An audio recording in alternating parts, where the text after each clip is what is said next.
Hi, I'm Matt Hillebrand with Don's Appliances, joined by one of our Cannonsburg sales associates, Rob Sobek. Good morning. Good morning, Rob. So we were I love these kind of discussions where we just off the cuff start talking about what our favorite types of appliances are, not necessarily brands, but for instance, if you were to buy a refrigerator today, okay, and you had a specific space, and let's say you were going to buy a freestanding refrigerator, meaning, it's not built in, but you've got a specific, let's say 36-inch wide space, Okay. 70 inches tall. What type of refrigerator would you buy? Well, 36 by 70, we're a family of three. We cook at home a lot. We're a full depth family. We're not going counter depth.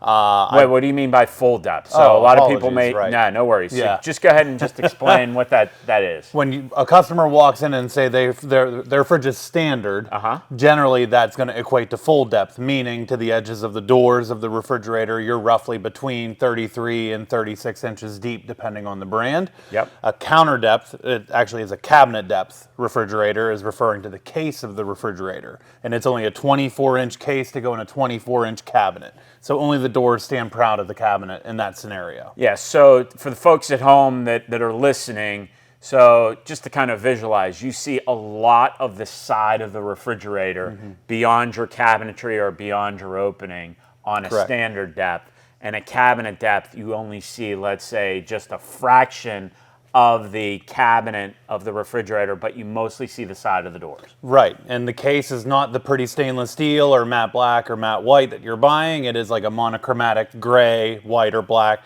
textured. It isn't intended to be a focal point. Okay, so you buy a standard depth. Would you do side-by-side, French door, bottom freezer? What would you buy? I personally have owned French doors for a very long time. I would say roughly 8 out of 10 refrigerators we sell usually are a French door with a bottom freezer, and that's just in a world where we're going shopping every week, maybe every couple of days, buying a lot of fresh versus frozen. We want more refrigerator capacity, and the freezer kind of takes the back seat. Yeah, but we're in Pittsburgh. We all have backup freezers downstairs. Backup freezers, backup refrigerators. The other thing that I personally, and I agree with you on the French door that I like, is that you can put wide things in. Right. Holidays are coming up, so you'll have cookie sheets that you can put in the refrigerator. In our freezer, depending on how it's laid out, you could put those cookie sheets down there to quickly freeze, let's say, your cookies or any baked goods that you're doing for the holidays. The other thing is, especially on the full depth, you can put a pizza box in there. Right? Yeah, that's right. So I know you guys cook at home a lot, but like at our house, every Friday night, we get a big pizza. And I've got 3 kids, so we get that large pizza. And we always get too much because we like to eat it Saturday and Sunday and maybe 1 or 2 days early in the week. So I don't know about anybody else out there. I'm a little lazy. I like to keep it in the box. So when I put it in that refrigerator, I want it to be able to fit. So in a standard depth French door, it's going to fit. That's right. True. It's those little things. But too much pizza.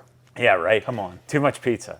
But, so you like the French door. I like the French door. Do you like the ice and water in the door?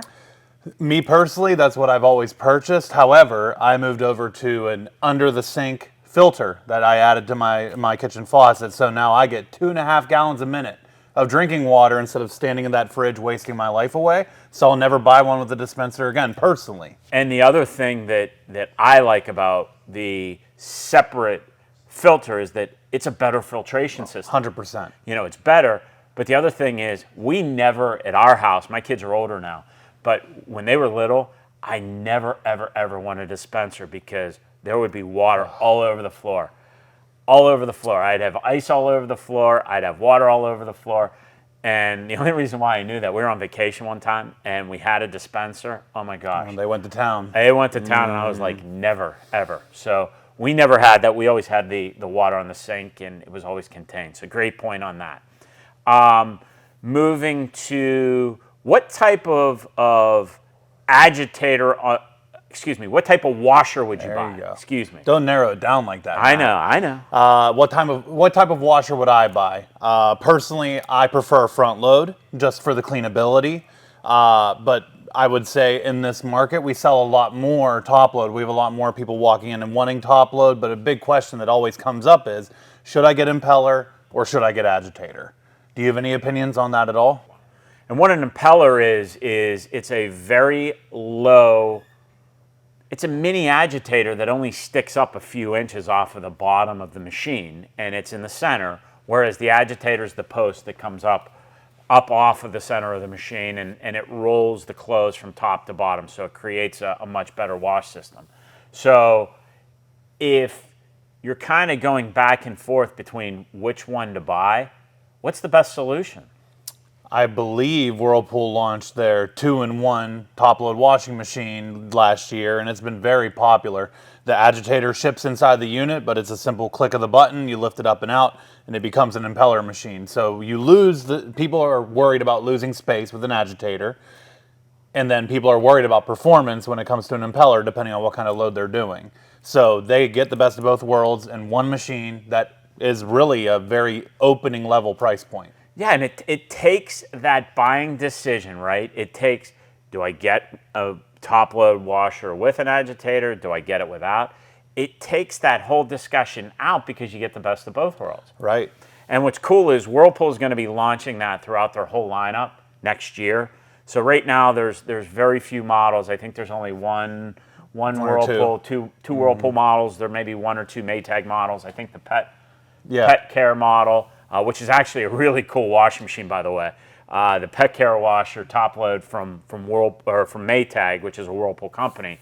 It's great because it gathers that cat and dog hair into the center agitator area, and I need that. Yeah, boy, do I need it. Does a great job. So, we only have a little bit of time left, but let's just quickly dishwasher. So, what type of dishwasher would you recommend, or what? It depends. Dishwashers range in a really, really big spectrum of price points. You could be entry level at $4.99 or so every day, up to $5,000 or $6,000. So under, let's say, $900. A dishwasher under $900 would be the KitchenAid I have in my house right now. And what do you like about the KitchenAid? What I like, my wife wanted a very traditional dishwasher. We came from a European one. We won't get into that, but this has a heated dry. It has a self-cleaning filter. And then it had tines that are spaced 1.25 inches opposed to 3/4 inch. So we have the big Fiestaware plates. Mm-hmm. They fit in there great versus our old European dishwasher. We were doing an every other, which she wasn't a fan of. Yeah, so loading, you like the KitchenAid for loading. Mm-hmm. You like the KitchenAid for ease of maintenance because you don't have to clean a filter. Yes. You like the heated dry, which is interesting because I'm totally opposite, right? So at our house, I have a European dishwasher. We have Fiestaware, so the particular unit that we have, which is a Miele, that unit has racks that are spaced enough to handle our Fiestaware. I like it because it's quiet. I like it because it's energy efficient. I like it because if I break a glass, I can clean the filter out. So just my opinion. But we've got all different models to look at. Go to donsappliances.com. Thank you, as always, for listening.